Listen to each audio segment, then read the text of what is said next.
మీ హయాంలో ఎడతెగని కరెంటు కోతలు, మా హయాంలో ఎటు చూసినా వరిచేనుల కోతలు, మీ హయాంలో తాంబాలాల వంటి చెరువులు, మా హయాంలో గంగాల లాంటి చెరువులు, మీ పాలనలో దుమ్మురేగినటువంటి వాగులు నదులు, మా పాలనలో అవి నేడు సజీవ జలధారలు. మీరు బాగా చెప్పేటువంటి ఇండియన్ నేషనల్ కాంగ్రెస్ పాలనలో తెలంగాణలో మొత్తం సంక్షోభం, ఈరోజు మా పాలనలో మా చిన్న పార్టీ ఆధ్వర్యంలో ప్రజల సంక్షేమం. అధ్యక్ష,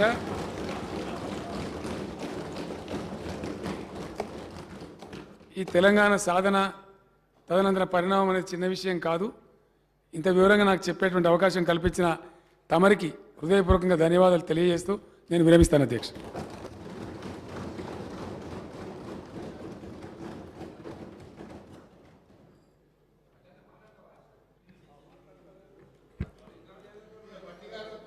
Honorable Speaker, sir.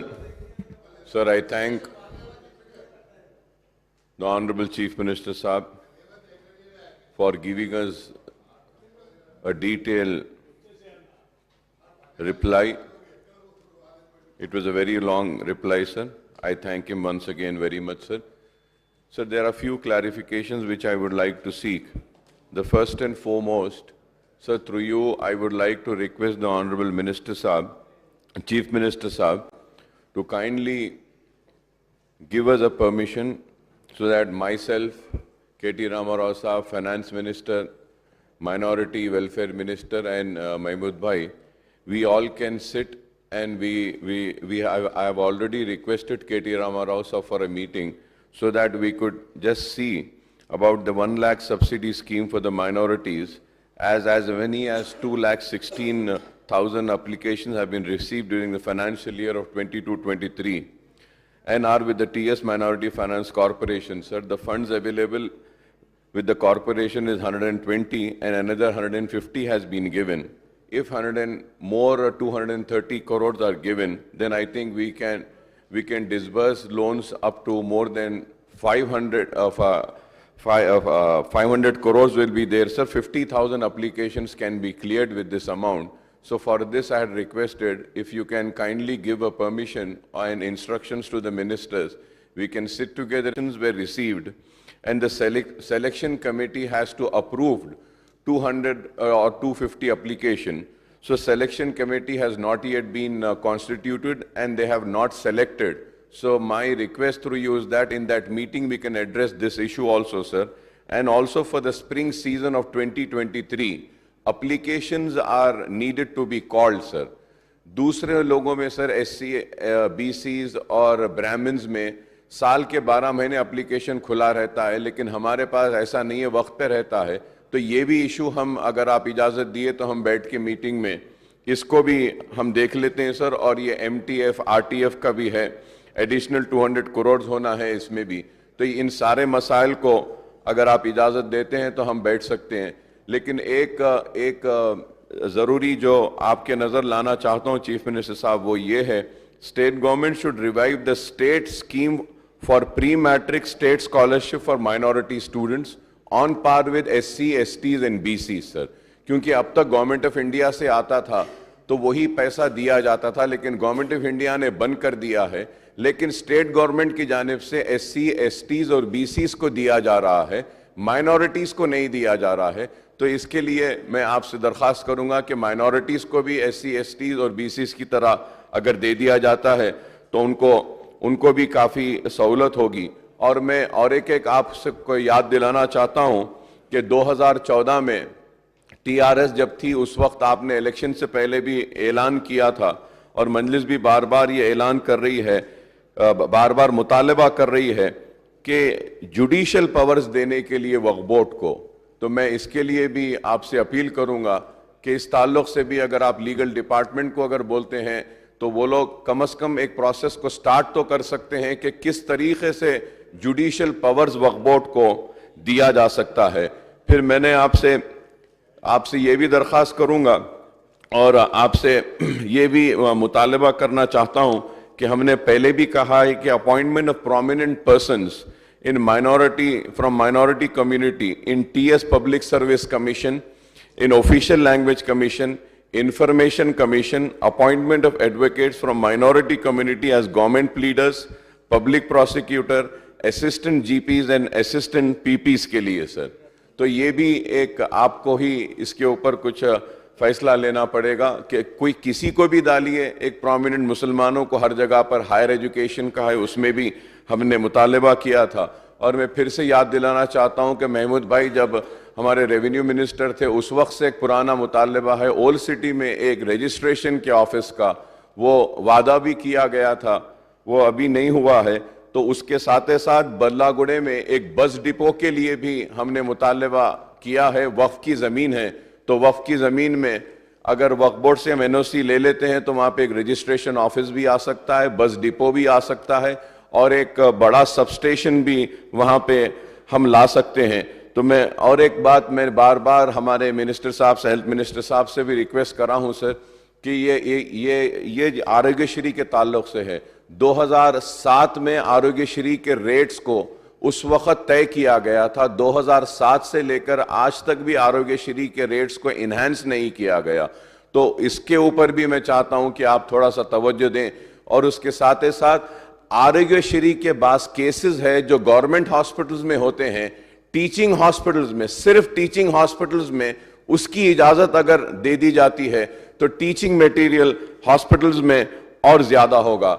और एक अहम मसला मैं पहले भी उठाया था, इस्तकबाल किया था, आपने जब कॉन्ट्रैक्ट एम्प्लॉइज को रेगुलराइज करने का वादा किया और 11,000 कॉन्ट्रैक्ट एम्प्लॉइज को करीब आपने रेगुलराइजेशन का प्रोसेस को स्टार्ट किया.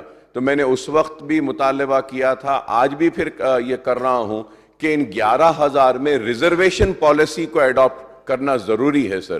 क्योंकि हो ये रहा है कि जब ये कॉन्ट्रैक्ट एम्प्लॉइज को लिया गया था तो उस वक्त रिजर्वेशन के हिसाब से उनको कॉन्ट्रैक्ट बेसिस पे नहीं लिया गया, लेकिन अब जब इनको रेगुलर कर रहे हैं तो उस वजह से मुसलमानों का तनासुब काफी कम होता जा रहा है. उसके साथ ही साथ आपने ये भी ऐलान किया कि पब्लिक वर्क्स में, पब्लिक वर्क्स जो अलॉटमेंट होता है उसमें भी रिजर्वेशन पॉलिसी के बिना पर आपने SCs को, STs को और BCs को भी दिया है.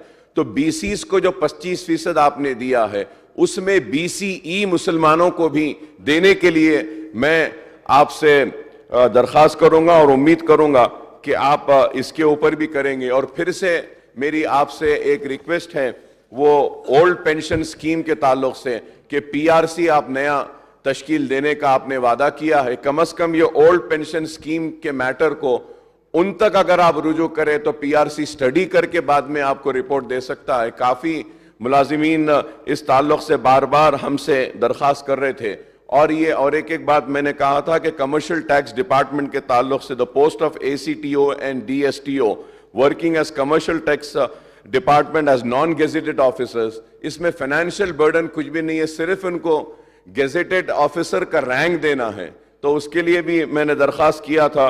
और फिर 169 हमारे जो लेक्चरर्स हैं उनका पेंडिंग है, GO का, जूनियर कॉलेज के लेक्चरर्स का आपके दफ्तर में CM साहब पेंडिंग है, उनके रेगुलराइजेशन का फाइल, तो उस ताल्लुक से भी मैं करूंगा. और नर्सिंग डायरेक्टरेट एस्टैब्लिशमेंट का साहब, ये नर्सिंग स्टाफ बहुत मदद करता है और काफी वो लोग काम करते हैं.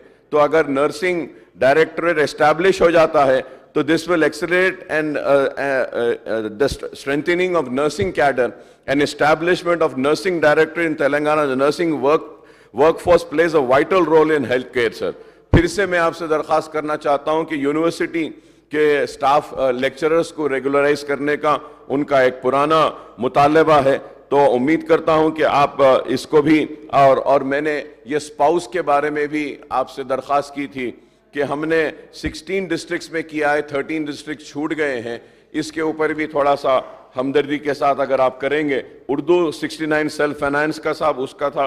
और ये DSC 1998, 2003 एंड 2007 के बारे में भी मैंने आपसे कहा था. उम्मीद करता हूं कि इसमें से जो भी आप सही समझते हैं, जितना भी कर सकते हैं, अगर इसके ऊपर भी अगर आप गौर करेंगे तो बड़ी मेहरबानी होगी. क्योंकि काफ़ी रिक्वेस्ट कर रहे हैं कि ये प्रमोशन आम रिजर्व पुलिस का होम मिनिस्टर साहब ने लास्ट असेंबली में वादा किया था, सारे लोगों को कर दिया, थोड़े से बच गए हैं. अगर इनको भी अगर आप कर देंगे तो ये लोग भी काफी खुश होंगे क्योंकि इनका ये परमिशन था आर्म रिजर्व पुलिस का constable, health constable, ARSI, SI, which is pending from the last 2 years, sir. I hope that the issues which I have raised would be considered by the Honorable Chief Minister Sahab, and I thank you very much for giving me this opportunity, sir.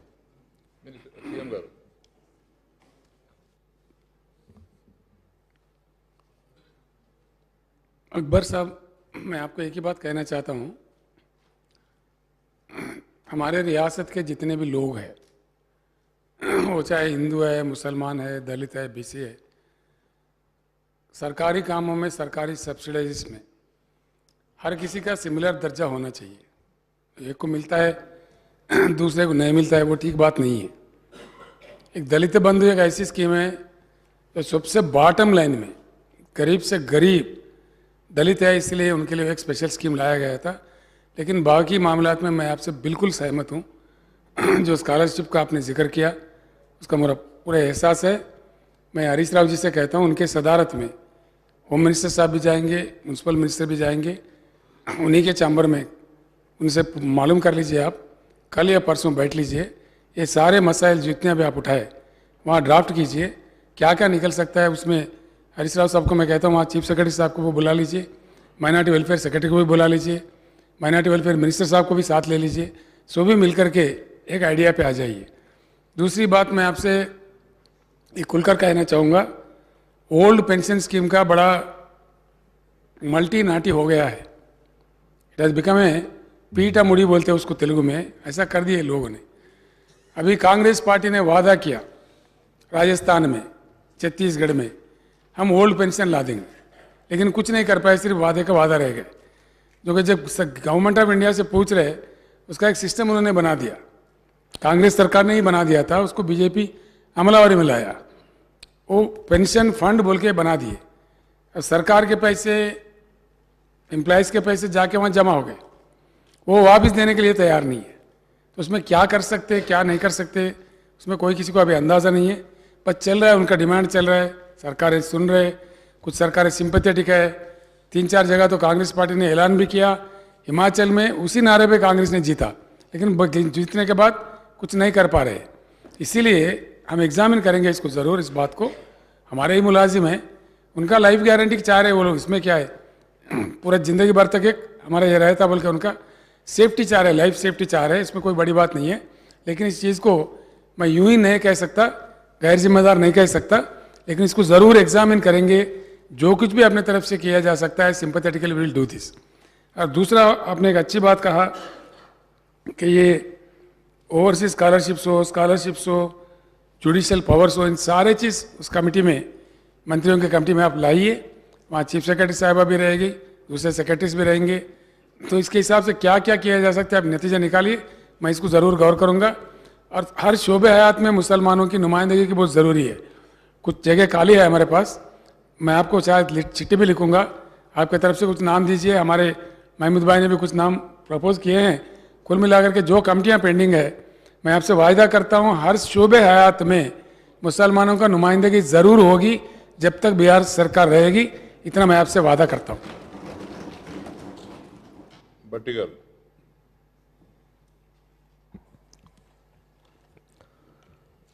Sir, ముఖ్యమంత్రి గారు సుదీర్ఘమైనటువంటి ప్రసంగం విన్నాను sir. నేను కూడా వారి friendly party అని చెప్పుకునే ఎంఐఎం అక్బరుద్దీన్ గారు అడిగినవన్నీ చేశారు. చేయటమే కాకుండా ఇంకా మళ్ళీ అడిగితే కూడా కూర్చోబెట్టి చేద్దామని చెప్తా ఉన్నాం. మేము కూడా చాలా చెప్పాము సార్. తెలంగాణ ఇచ్చిన కాంగ్రెస్ పార్టీ అడిగినేమో వాటికి అసలు సమాధానం లేదు.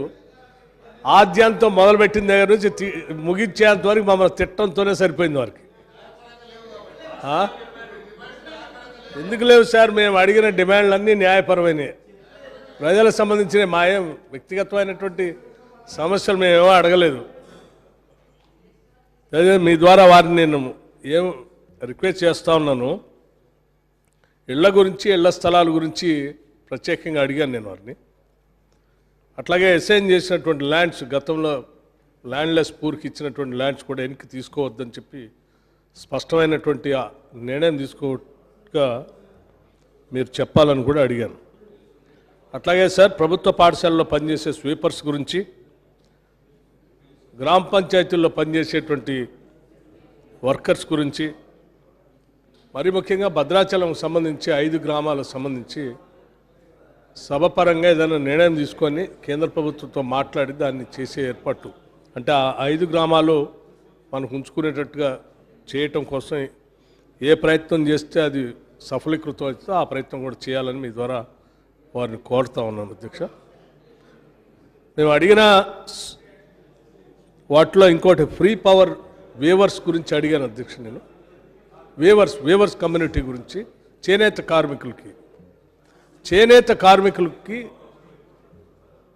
ఉచిత విద్యుత్, చేనేత కార్మికుల గురించి వీటికి సంబంధించి కొంత వారి దగ్గర నుంచి సమాధానం వస్తుందని నేను ఆశిస్తా ఉన్నాను అధ్యక్ష. Thank you. సీఎం గారు. బట్టి విక్రమార్క గారు చెప్పిన దాంట్లో సమంజసమైనటువంటి ఉన్నాయి. పేదలకు ఇళ్ల స్థలాలు ఇచ్చే విషయంలో మేము మొన్ననే ఉత్తర్వులు ఇచ్చినాం. రెండు రకాలుగా ఏమని చెప్పినాం అధ్యక్ష. ఒకటి,